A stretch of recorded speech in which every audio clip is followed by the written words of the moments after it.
बिस्मिल्लाहिर्रहमानिर्रहीम। अस्सलाम वालेकुम नादरीन, आप यूट्यूब चैनल देख रहे हैं। मैं इमरान खान हूँ। पाकिस्तान तहरीक इंसाफ का जलसा बिलाखिर मनसूख हो गया और जो दावा पाकिस्तान तहरीक इंसाफ की क़यादत की जानिब से किया गया था कि हर हाल में जलसा करेंगे, चाहे NOC मौजूद हो चाहे NOC मौजूद ना हो, हुकूमत जितना मर्जी रोकने की कोशिश करे, हम पहुँचेंगे। अली अमीन गंडापुर साहब के हवाले से मैंने खबर दी थी और उन्होंने ये दावा किया था कि जब तक उनकी इमरान खान से दो ही सूरतें उन्होंने कहा था कि जलसा कैंसिल होने की हो सकती हैं। एक ये कि या तो इमरान खान साहब की टेलीफोन पे बात करवाई जाए मेरे साथ, या दूसरी सूरत अली अमीन गंडापुर साहब ने ये कहा था कि मुझे कोई वीडियो पैगाम इमरान खान साहब का दिखाया जाए जिसमें वो ये कहें कि जलसा मनसूख हो गया और जलसे के लिए तारीख तब्दील की जा रही है या जलसा कैंसिल कर दिया जाए। ये दो शराइत अली अमीन गंडापुर साहब ने रखी थी, लेकिन उसके बावजूद जो है वो जलसा मनसूख हो गया। और जलसे की मनसूखी कैसे हुई, पहले मैं आपको प्रोसीजर बता देता हूँ कि मनसूखी हुई कैसे, इसके नताइज क्या होंगे और अब क्या हो रहा है, ये सारा कुछ मैं आपके सामने रख देता हूँ। एक तो ये पहली मरतबा जलसा मनसूख नहीं हुआ।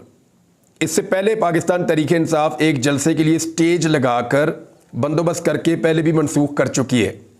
बार बार इनका NOC जारी होता है फिर कैंसिल हो जाता है।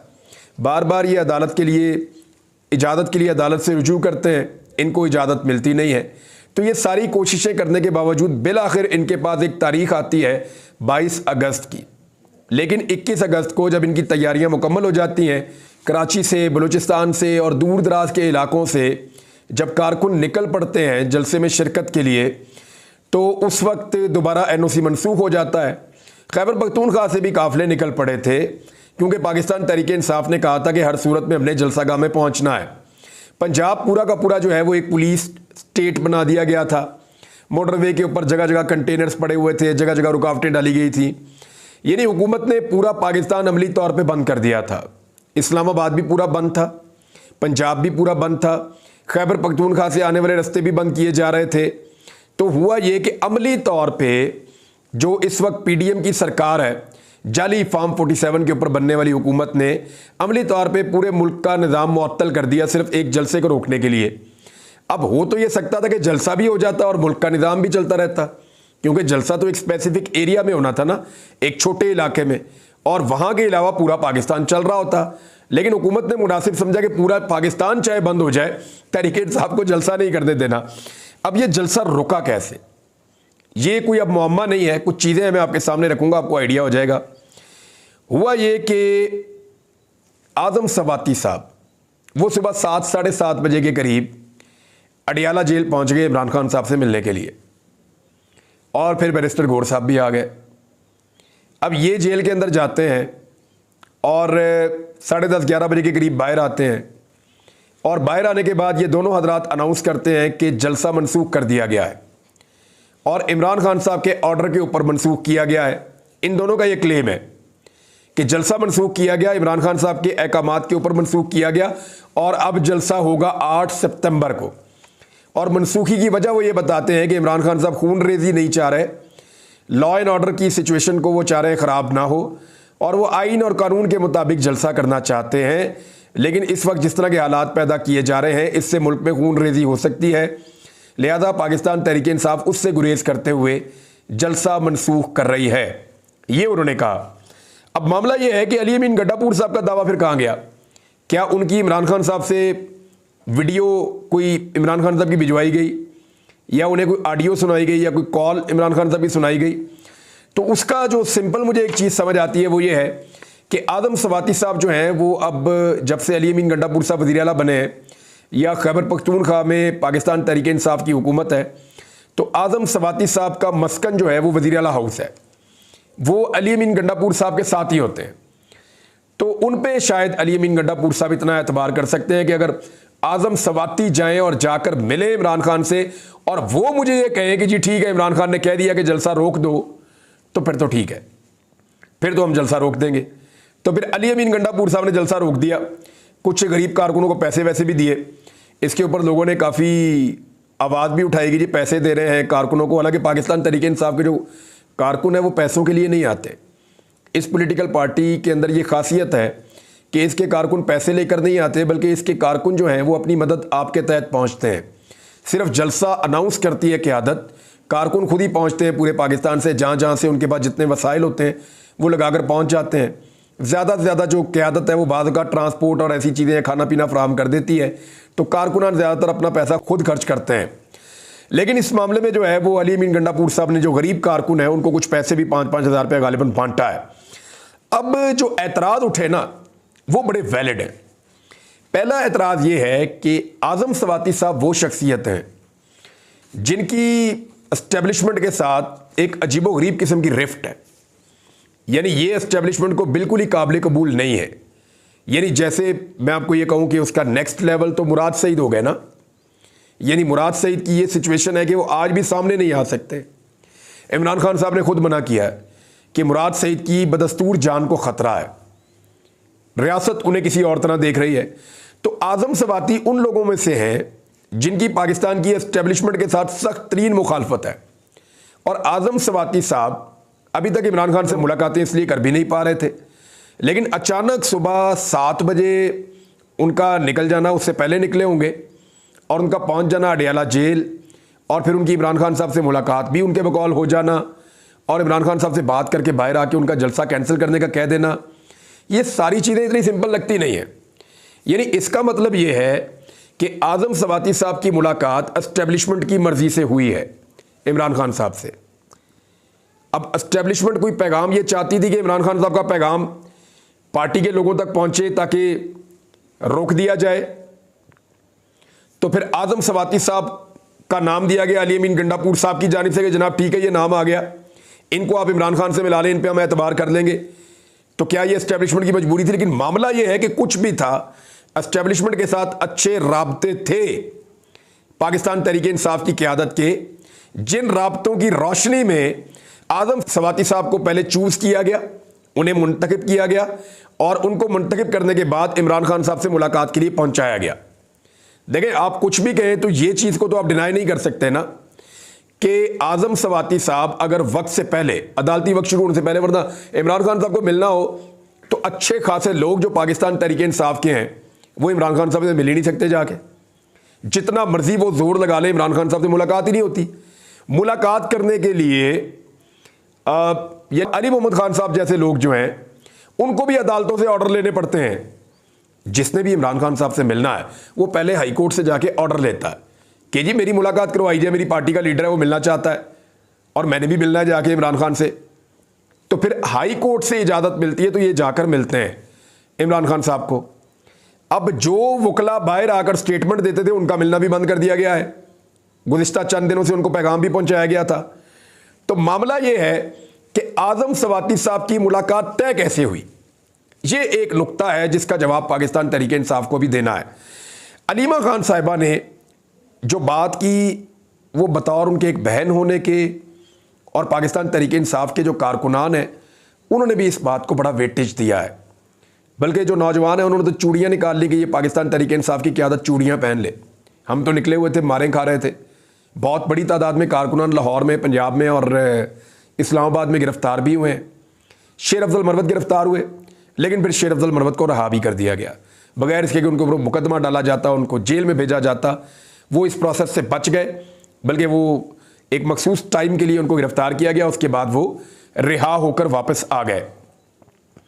अलीमा खान साहिबा ने जो सवाल उठाया और वो जो उन्होंने बात की वो पाकिस्तान तहरीक इंसाफ की क़यादत पर बड़ी बरहम है।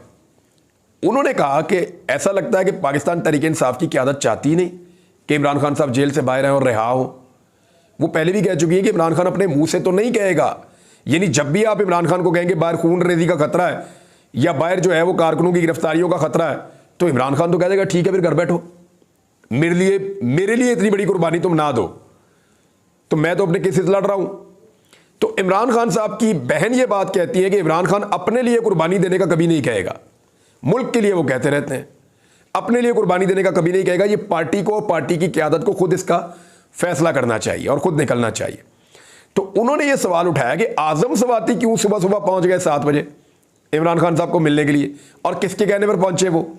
ये सवाल तो बड़ा वैलिड है। अब यही एक सवाल है कि क्या अली अमीन गंडापुर साहब से किसी ने रब्ता किया या पाकिस्तान तहरीक इंसाफ की क़यादत से किसी ने रब्ता किया, जिसके जवाब में उसको ये कहा गया कि ठीक है जी आज़म सवाती साहब की मुलाकात करवा दें इमरान खान साहब से। तो फिर ये सिलसिला रुक सकता है।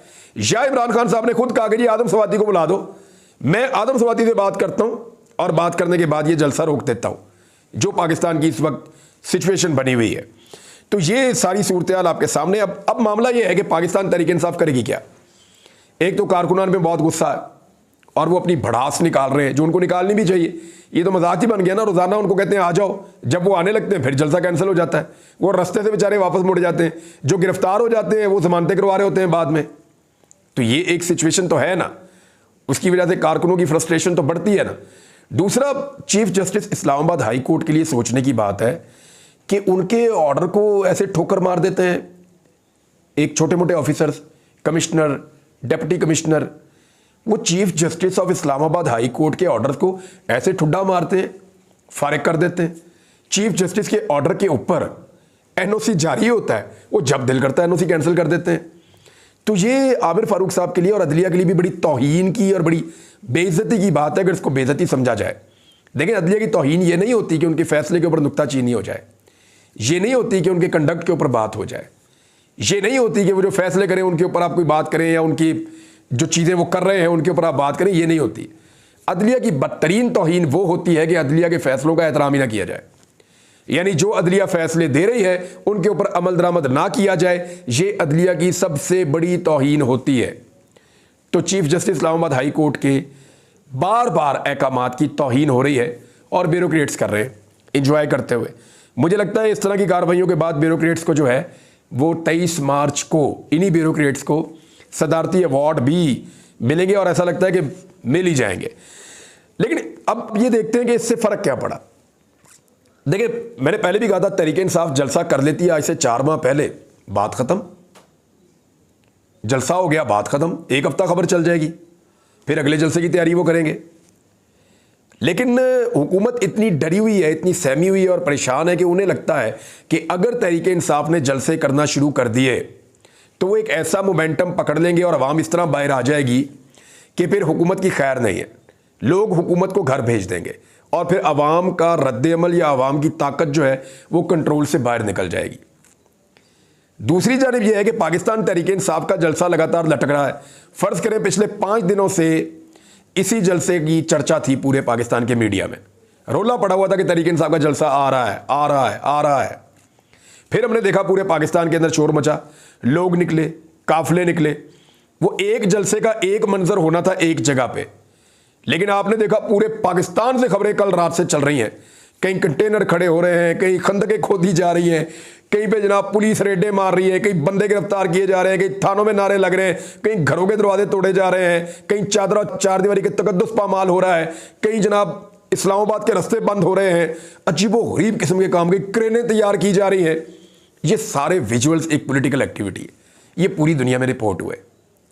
यानी वो काम जो बड़े आराम से हो सकता था वो पूरी दुनिया में रोला डाल के किया गया, वो हो गया। फिर पाकिस्तान तहरीक इंसाफ का एनओसी कैंसिल कर दिया, 24 घंटे यही खबरें चलती रही। एनओसी कैंसिल होने के बाद तहरीक इंसाफ ने जलसा कैंसिल कर दिया और जलसा कैंसिल होने के बाद दोबारा जलसा अनाउंस कर दिया। यानी वो जलसा जो आज खत्म हो सकता था वो अब 8 सितंबर तक चलता रहेगा। यानी ये जो जलसे की तलवार, मैं एक वाकया आपको बताता हूँ। मेरी क्लास में ना एक क्लास फेलो था, उसका नाम था फरहान। तो कभी कभी पूरी क्लास को भी डंडे पड़ जाते होते थे किसी बात पे, यानी क्लास के अंदर बहुत शोर है तो उस दौर में टीचर डंडों से मारते थे और अगर होमवर्क नहीं किया तो वो डंडों से मारते थे। तो वो कहते थे जिन्होंने नहीं होमवर्क किया वो निकल के इस साइड पे आ जाए। तो वो फरहान ने अक्सर होमवर्क नहीं किया होता था, उसको डंडे पड़ने ही होते थे। तो जैसे ही लाइन लगती थी ना डंडों वाली, वो भाग कर जाके सबसे आगे खड़ा हो जाता था और हमेशा सबसे पहले डंडे खाता था। तो मैं उसे कहता था कि यार तू सबसे पहले डंडे क्यों खाता है, डंडे तो पड़ने ही है, पीछे एंड पे चला जा, हो सकता है टीचर को कोई काम आ जाए कि बाहर चला जाए या वो भूल जाए या बारी आपकी ना आए, आपको डंडे ना पड़े या पीरियड खत्म हो जाए, कोई भी चीज़, तो तू सबसे पहले डंडे क्यों खाता है। तो वो एक बात कहता था, वो कहता था ये जो सर पे तलवार लटकती रहती है ना डंडों की, कि मैं पीछे खड़ा हुआ हूँ और इंतज़ार कर रहा हूँ कि अभी डंडे पड़ेंगे, अभी डंडे पड़ेंगे, वो जो एक धड़का लगा रहता है ना, वो जो एक डर लगा रहता है और अभी बारी आ रही है, अभी डंडे पड़ेंगे, वो टेंशन कहता है मेरे से बर्दाश्त नहीं होती। तो इसलिए मैं सबसे पहले जाके डंडे खा ले, जो होना है वो हो जाए, जान छूटे। तो जलसे के मामले में मैं ये कह रहा हूं कि वो जो तलवार लटक रही है ना, वो ऐसे ही है कि डंडे आपने खाने हैं लेकिन आप सबसे आखिर में जाके खड़े हो गए। तो वो जलसा जो है वो आज हो जाता, बात खत्म हो जाती, लेकिन अब 8 तारीख तक ये जलसा ही चलता रहेगा, आप ये देखेंगे। एक और चीज़ मैं आपको बताता हूँ कि पाकिस्तान तहरीक इंसाफ की क़यादत ये कह रही है कि जी हम खून रेजी और इंतशार नहीं चाह रहे। औरिया मकबूल जान साहब को रात गए गिरफ्तार कर लिया गया था और उनको गिरफ्तार किया गया मुबारक सानी केस के मामले में। उन्होंने कोई वीलॉग किया था और काजी फ़ायद ईसा साहब पे तनकीद की थी। अब काजी फ़ायद ईसा साहब जो हैं उनका मामला बड़ा सिंपल है और सादा है।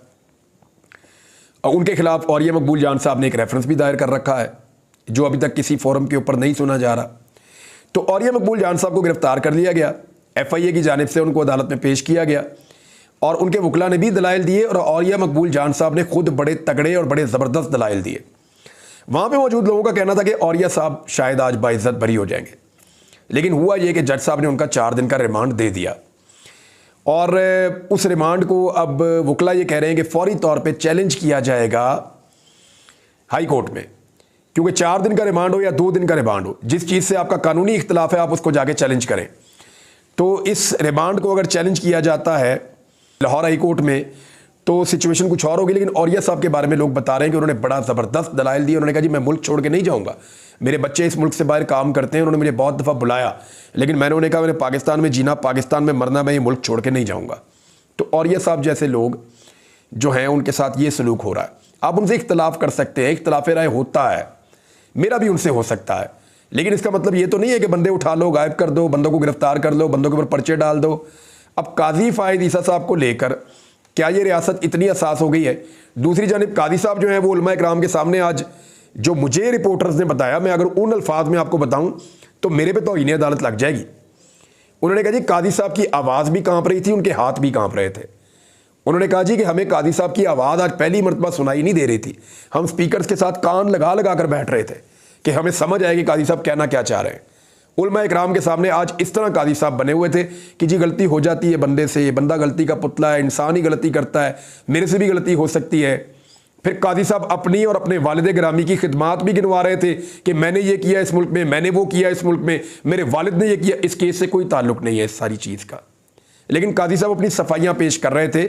इसका मतलब ये है कि काजी साहब ने जो किया उसके बाद जो उल्मा का रिएक्शन आया, काजी साहब उसके ऊपर बहुत ज़्यादा परेशान है और बहुत ज़्यादा दबाव के अंदर महसूस हो रहे थे।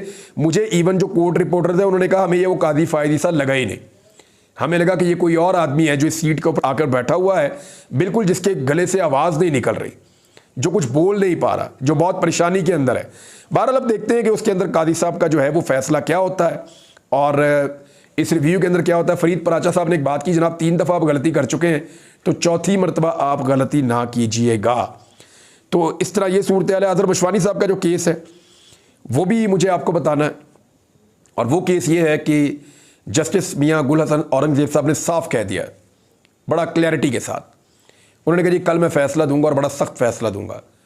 यानी बहुत हो गया ना, अब 2.5 महीने हो गए हैं, 2 उस्ताद जो पढ़ाने वाले जिनका सियासत से कोई ताल्लुक नहीं, उन दोनों उस्तादा को इसलिए अगवा किया गया है, जबरी तौर पे लापता किया गया है कि उनका एक भाई जो है वो सियासत करना चाहता है और उसका एक पॉइंट ऑफ व्यू है जो इस वक्त कुछ इदारों को और पॉलिटिकल पार्टीज़ को पसंद नहीं है।